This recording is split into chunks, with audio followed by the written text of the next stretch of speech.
All right, y'all. It's your boy back again. Blackout video. And I got my son this weekend, so I got to be a little bit more on the quiet side. And I got to sneak and do these videos when he's not up being hyper and all that other stuff.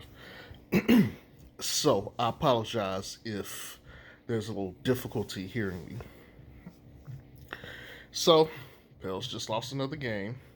Big whoop. Uh, told you they're gonna lose to the Lakers. They built a cushion, and the Lakers finished the download in the second half or the second quarter, and they basically dusted them off from that point after. They closed the lead, and then they took it over and won the game. Again, big front courts, and for those that don't understand what the front court is, that's basically your power forward, your center, and uh, your small forward. Big front courts will give the Pels problems. They will forever give the Pels problems as long as Zion uh, doesn't establish a game away from the basket. He's always going to be, when you have to sit there, you have to jump over LeBron and AD and Mark Gasol. It's going to be a problem. You're not going to get an easy bucket. You're not. Um, I think he shot 9 of 19. You might be like, well, shit, he was right there. He was right there 50%. But the amount of energy you got to do to work to get those shots, you got to think about, it's much harder to bully like 2 7 feet guys and a 6'8", 6'9" guy, 260 pounds, than it is when you have to just deal with Miles Turner and a bunch of freaking uh, two guards on the court. With that being said, hey y'all, Lonzo didn't play tonight and they lost again. Wow. You don't say. Check this out, y'all. Nikhil Alexander Walker had like 4 or 5 turnovers and he had like 5 fouls. And all he got was 12 points, right? But starting off in place of Lonzo because he's better, right? Now, with all due respect, he was very efficient. Let me not troll Nikhil Alexander Walker. Yeah, he got into foul trouble, but what people got to understand is he is not a facilitator. He is not a passer. He he has to develop those traits. He's not there yet. Okay. Um, he's a very good shooter. He's definitely more offensively gifted than Lonzo when it comes to scoring the ball. That's his natural thing. Hell, Shea Gilgis is also skilled at scoring the ball. So he should put up more points than Zoe, or put them up much more easily. But you guys got to think about it. He didn't take anywhere near as many shots as he took the last game. Zion's back. He's not going to eat that many shots. Bledsoe was back. He got to get shots. Like, I was trying to tell and explain this to people. He is not getting 37 a night unless he is having like a ridiculous shooting night, like 8 of 9. But even with that, the Pels were not going to get that kind of shooting from anybody when you got AD, LeBron, and you got Caruso, and you got Schroeder on the court. You're not getting easy baskets. This is a veteran, well coached team on the defensive side of the ball with length all over the court. Yeah, you may get them early, but that team makes adjustments, and then they have LeBron James and Anthony Davis. I'm sorry, you're not going to get those kind of points. But let me put that to the side, okay? This, like, as more tape comes out on Nikhil Alexander Walker, teams are going to be better prepared to defend him too. All they're doing is giving tape to the enemy. And as they start to pick up and download Nikhil, his scoring is going to trend back down. He got 2 bad fouls back to back He had his fourth. Stan kept him in. He got his fifth. He had to sit basically until the end of the game. He was basically no longer available at that point. you know, so for me, it's business as usual. You know, it's business as usual. So now what? You don't have Nikhil Alexander Walker. Who you got to rely on? Bledsoe. Bledsoe couldn't play that much because he came back from his eye injury, eye irritation. Okay, Kira got to play a couple minutes. He only got like 6 points, I think. Okay, where's your other presence at guard? You know, JJ shot 4 of 11. He got 12 points, but his shooting slump is continuing. And at this point, it may not even be a slump. This may be, his swan song. This may be the end of JJ Redick. But you know, that's something you got to deal with. Josh Hart only had like 4 points. You know, uh, Steven Adams only had 4 points. But granted, Steven Adams don't get enough touches, in my opinion. Steven Adams should get between 5 to 7 touches a game, in my estimation. I don't see why he's not. Uh, he's the center. He's efficient. I think you need to go to him more. Uh, use him for everything else. I think he definitely needs to be featured in the offense a little bit more. Maybe not necessarily like you run offensive plays, but hey, let him get some deep post position and work the one on one. Again, this game though, he had to deal with Gasol and AD. He was not going to get easy shots, even if he tried, but he still shot 50%. You know, that's to be expected. Uh, but my God, you really can't do much when you're dealing with them, and so this goes back to yes, the past couple days. It's been no hype train, no hype train, right? And even tonight, it was like no hype train. Then you start to see all the turnovers he got. You start to see everything else, and you start to see like, wow, this guy he has really real limitations, and you can't run him at point guard. It hit you dead in the face tonight. You can't run him at point guard. He is not a point guard. So now what? That's why I said I wasn't too worried about Zoe's position on this team. you know, and even if he got benched, I wouldn't go trip. I'm not. I'm really not gonna sweat that shit. But like, people have to look at these players for what it is. The no hype and the Zoe disrespect is tangible. It's real, but it shouldn't be. It shouldn't be these two players against each other when they're working toward the same goal. I said it to Antonio Daniels. I said it to everybody the past couple days on Twitter. I'm gonna say it again today. These guys are working to the same goal. They're not enemies. They're teammates. But let's talk about this. Lakers bench, which is a great bench, is probably the best bench in the league.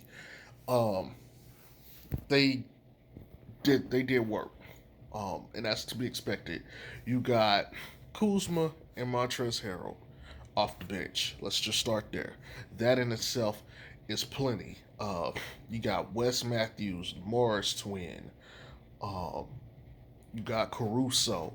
I think the total bench production was 45 points tonight. Okay, a lot of teams get 45 points in a half. Over the course of the game, they basically got a halftime score in the league added onto the starters' production. The Pelicans bench, if I'm not mistaken, let's see, it was I think they had like 30 or 35. No, they had yeah, they had like 30, 31 or 30. you know, the Pels may get that in a quarter. You know, especially in the beginning of the game, but that's not enough. you know, you gave up. The Pels lost this game by like 15 or so points. Guess what the discrepancy is? 15 points. I mean, I don't know how I can make this any more plain.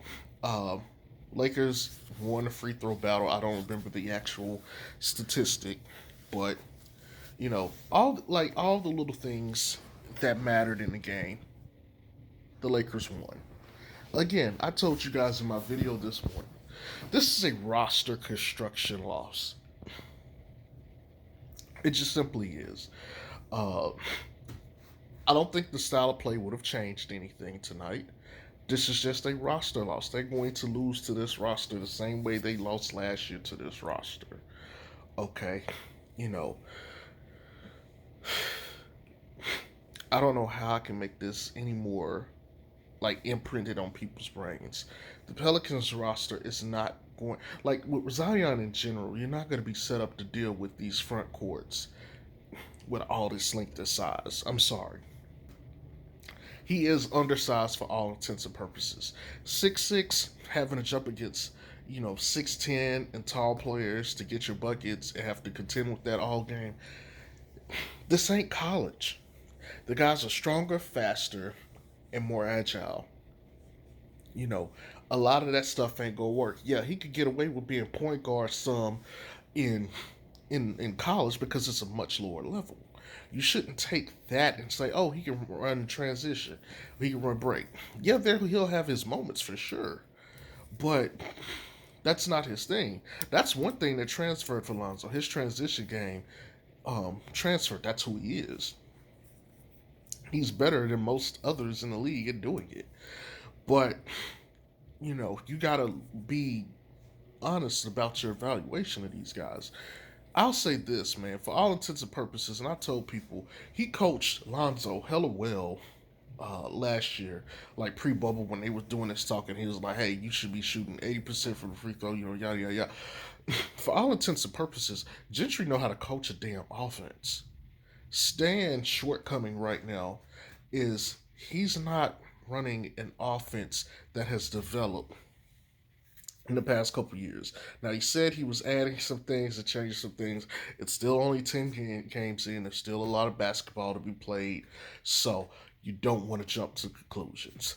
But Stan's offense seems to be the same offense he tried to run uh, in Detroit and Orlando, and he doesn't have the personnel for it.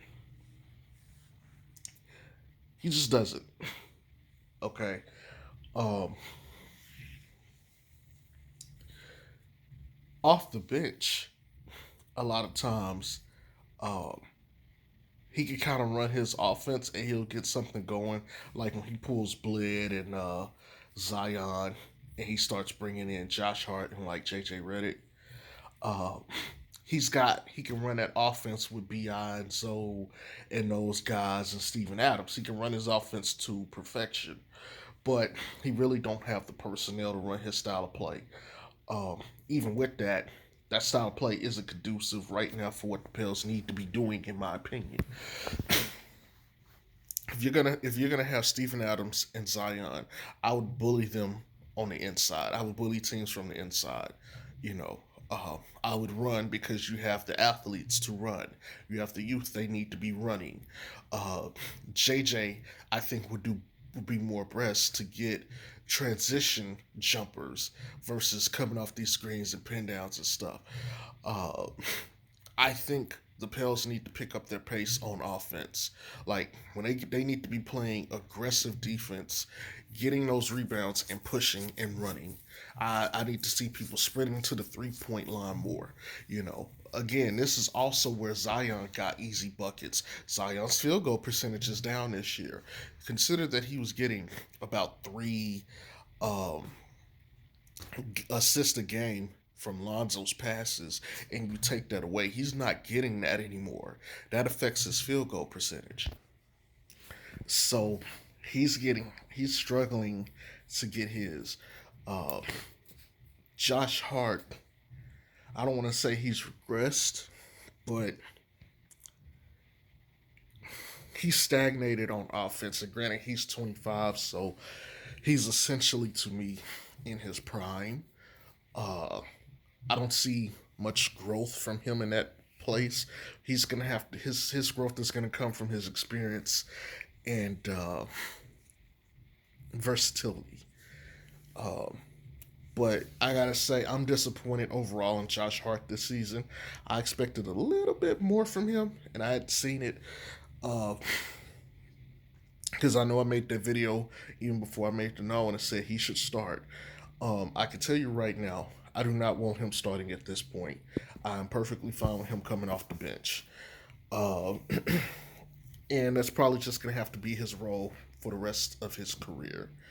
Um, Look, uh, y'all know I love Zoe, but I got to tell you, um, I'm not sure Zoe makes a difference this game. I mean, defensively, yes, he can guard Kuzma, he can guard uh, Schroeder, he can guard KCP, who has 16 points. Uh, he could guard, you know, Caruso. He can guard most of, if not all of, the guards on that team. He would have helped them defensively. Uh, Offensively, I'm not sure if he could have helped them as much as I would like. It depends on how his jumper was feeling that game. If he's out there, he's making like 4 or 5 from mid range. Yeah, I think he would have helped them immensely. Uh, but I think it would have also benefited Nall coming off the bench after him, and then Nall wouldn't have had to face a wily veteran like Schroeder and pick up fouls like he did. Uh, that's just me. I would, like I said, I still would have picked the Pels to lose this game, but I think they would have lost this game in a closer contest. Uh, this game got really bad in the fourth quarter, and it kind of had shades of them quitting on Gentry in the bubble. Um, so we'll see where this goes. I gotta look and see who's next up on the schedule. I'm not quite sure, but this team, I don't expect anything much out of them until the style of play changes, until some of these guys get out of this funk, or until they make massive roster overhaul. Um, I don't see this changing. And I told you guys to read the tea leaves. This is definitely about to be a development year because the playoffs are out of the question. They are not a playoff team right now. And if they get together, even if they get it together, I'm not sure if they'll have enough games to push it. Remember, this is a 72 game season. This is, if I'm not mistaken, game 11. They're now 4-7. They've lost their last 5. They were 4-2. I told you guys. I told you they needed to win that game against the Pacers. No, I'm sorry, against OKC. Pacers too. But they needed that game against OKC because it would have made them 5-5 going into this matchup. They would be 5-6. That's a little bit different. 4-7 means you gotta win 3 straight in the West to break even. Denver started off slow. They're starting to pick up. Golden State started off slow. They're starting to pick up. Uh, Dallas started off slow. They're starting to pick up, and they just got back KP. That's my team, right? You know, all these teams are starting to pick up. Now, Blazers just lost Yusuf Nurkic. Phoenix started off strong. A couple other teams started off pretty strong, but it's only going to get tougher. And while you're staying and stagnating and not moving, the other teams that were starting off slow, they're starting to get healthy and they're starting to get comfortable and they're starting to get in rhythm and they're starting to take off. Uh, so we'll see what happens. And again, let me touch on Bi because I almost forgot. Bi was doing excellent the first half. He had 17 points and he was killing them. And then Vogel said, "Fuck him. We're gonna put AD on him. We're gonna We're gonna double him and make him give up the ball. And guess what? Bi had 4 points in the second half. Now people aren't gonna talk about that. Again, showing up against your peers on these these broadcasts, these national televised games, right? He did good, the first half, but then you put AD on him, shut that shit down. Shut that shit down, right? If he had started off bad, this would have been much worse. But he was cooking early. But you can't make the adjustment to beat your peers. And I get it. AD is all world, like top five defender guard, all five positions. Him and Giannis and Ben Simmons are like unicorns in that vein where they can just defend any and everybody, right?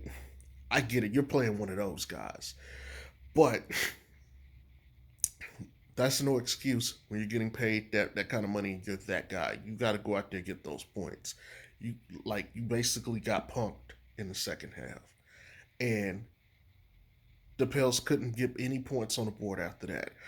Um, what that tells me too is they have an over reliance on Bi. Over reliance on Bi. When they shut down Bi, what happened to the offense? It stagnated. They had no more playmakers at that point. None. This is again the benefit of Lonzo. You can say, okay, no, it was blah, blah, blah, blah. No, it's not a playmaker. I'm going to say this again. No, it's not a playmaker. Well, let me say this. He's not a facilitator. He can make plays uh, if he's going to the basket or if his offensive presence is high. But as far as being a facilitator, no. That's Lonzo. Lonzo takes a little bit of that extra pressure off. And as I was having this conversation, I think it was with Brandon Clark, one of the, I think he writes for ESPN, Christian Clark, I'm sorry. I think he writes for ESPN. I told him, I was like, hey, look, last year, B.I. played off ball more because they were talking about his efficiency. I was like, B.I. played off ball more and he had Drew and Zoe to get him the ball. This year, he has to dish the ball and get his own buckets. With Zoe the only other person available to help you get your stuff, it's not going to happen for you. And with you dominating the ball, it's not going to happen. Again, Bi has a bad second half, and they basically barely get 30, 32 points the rest of the game.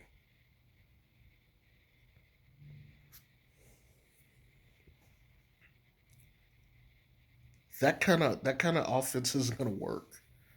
You know, you need to have more versatility. You got enough players. Look, your bench may suck, but you got enough starter to near starter quality players that you should be able to make something happen. Between Bledsoe, no, uh, JJ, and yeah, I'm gonna go ahead and throw Hayes in here along with the starters. That should be enough to get you something. That should be enough to get you something. Let me make sure I didn't miss anybody. No, yeah, I said Bledsoe instead of Hart, but yeah, Hart, no, JJ, and Hayes. That should be enough to get you something. You should be able to work with that, and that's regardless of the shooting woes of JJ, right? But this is just me. This is just my opinion. Um, I would like to see more from the Pelicans, but I think they're comfortable. And until there's a major shakeup, it's not gonna happen. So I didn't watch this game. I just watched the scores go by and tweeted on Twitter. I slept the entire first half. Well, I really had no intention of watching this game anyway, but I was just like, let me go check. I'm curious, and my petty side came out. But anyway, that's all I got for y'all. Pels took this ass whooping on the chin. On to the next ass whooping. Y'all have a good one. Peace.